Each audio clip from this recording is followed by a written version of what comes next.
like Emma's saying, I just don't feel or I don't see the follow through of action. Right. We care about these issues and we'll talk about them and we'll even use social media as the platform to have post these a selfie conversations. about it. But are you voting? Are you calling? Are we voting? Are you calling your leaders? What's the turnout? Are we voting? The turnout is better than you all think. And it was, listen, one of the reasons that Obama got elected was the youth. The youth. Mm-hmm. And it's also because he appealed to them. Yes. Because he spoke to them. Because they campaigned, with that in mind. So I think no group wants to be taken for granted. And too often politicians leave it for the last 6 weeks of an election and then take you for granted. And I think one of the successes of the Obama campaign was how much they micro-targeted so many different communities and understood that not every Latino is the same.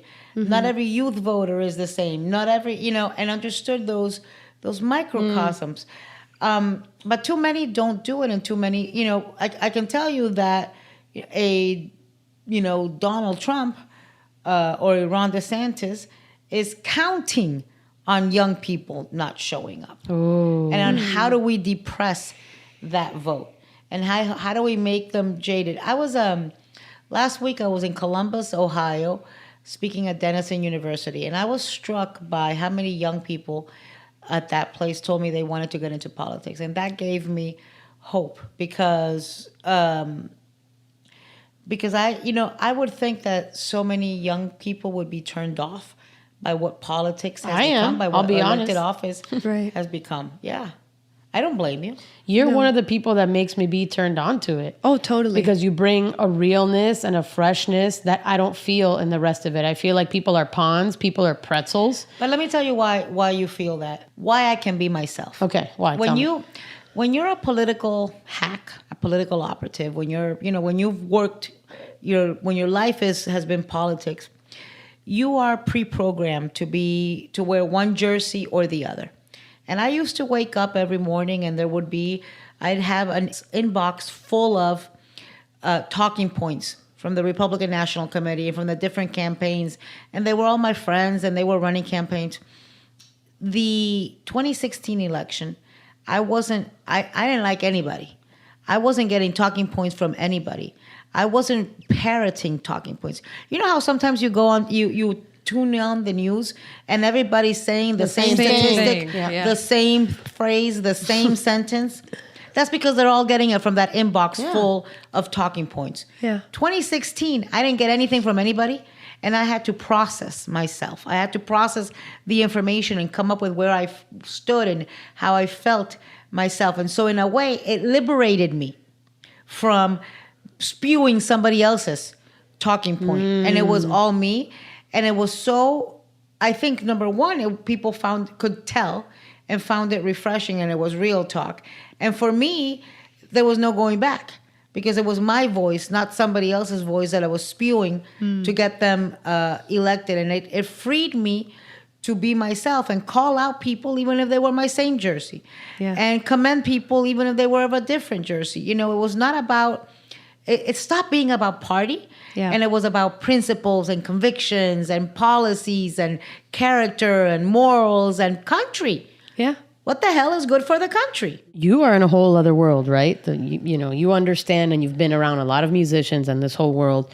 Do you feel like it is our responsibility to reflect our political climate, our morals, the things that we care about, for our children, for our upbringing, for our country? Should we be talking about that in art? Do you feel like it's a responsibility, or do you feel like it's a choice? I feel it's a choice, but I feel it's a choice that needs to be respected, right? So you don't lose your citizenship rights because you're a musician. And so there's some people who will walk out of a concert or walk out of a comedian's show when they start talking politics.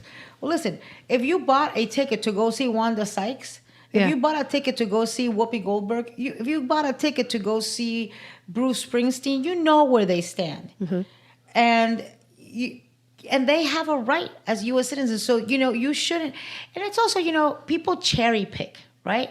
Yeah. So people will say to LeBron James, "Oh, shut up and dribble," because he might be saying something that they don't agree with.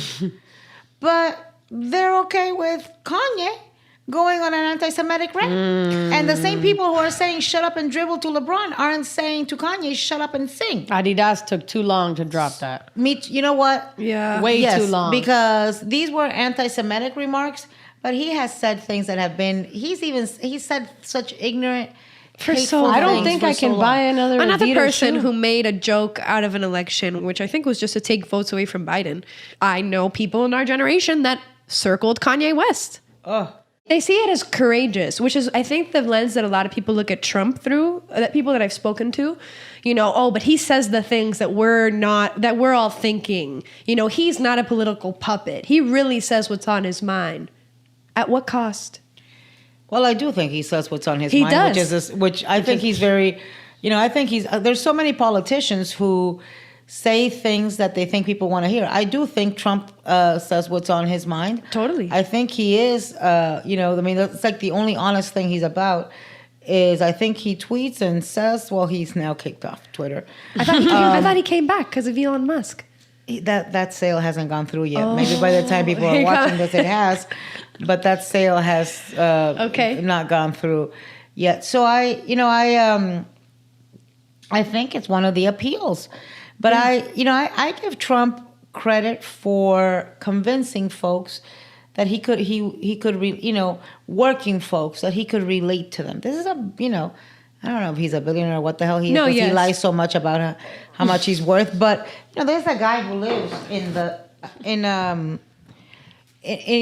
tackiest gold gilded penthouse, or Mar-a-Lago, which is tackiest. He has too. LDS, like major LDS. What is that? Little Dick Syndrome. I thought it was Latter-day Saints. I'm like, what? He's a Mormon and I didn't know? No, Little Dick Syndrome. It's like the guy who drives the monster truck and the blaring music. Like, come on, dude. Assert your masculinity elsewhere. Okay, you can have that. I don't even want. I want to erase that image from my mind immediately. Bleach my mind. I literally cannot believe LDS is that. I thought it was Latter-day Saints. It might be. I'm might still be. processing this. Oh my God. Launching.